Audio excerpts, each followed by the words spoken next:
On vous sent très très prudent, très timoré sur la politique de la gauche au pouvoir. Vous avez soutenu le candidat Hollande. Est-ce que vous le regrettez aujourd'hui ou est-ce que vous êtes conforté dans votre choix?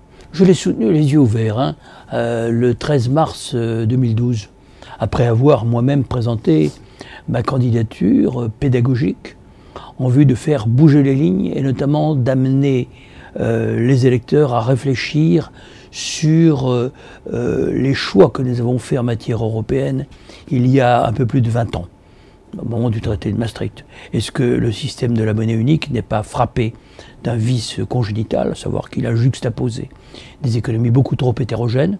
C'est ce que pensent beaucoup d'économistes, en France et en Allemagne. Le meilleur économiste allemand, Hans-Werner Sinn, directeur de l'IFO, le dit très clairement.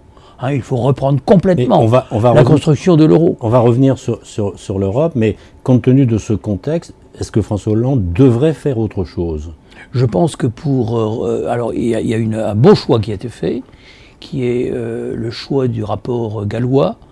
La France doit reconquérir sa compétitivité. Est-ce que les moyens employés y suffisent? Je ne le crois pas. Je pense qu'il faut aller beaucoup plus profondément au cœur des choses et par conséquent revoir les mécanismes européens. On en revient toujours à l'Europe. Oui, parce que c'est le cœur de l'affaire. Mais pour revenir à François Hollande, il décroche dans les sondages, vous le savez, Jean-Pierre Chevènement est de plus en plus impopulaire. Beaucoup le jugent incompétent. Pas de plus en plus, parce qu'il arrive un moment où on ne peut plus l'être beaucoup plus. Souhaitons-le lui. Donc il a atteint un plancher, il lui arrive même de remonter. C'est vrai. Mais vous qui êtes un homme d'État depuis longtemps, si vous deviez lui donner un conseil, on a l'impression qu'il manque quelque chose à François Hollande, c'est ça. On a l'impression qu'il a du mal à endosser le costume du président de la République. Qu'est-ce qui lui manque à François Hollande? Est-ce qu'il lui manque de l'autorité? Est-ce qu'il lui manque une nouvelle équipe?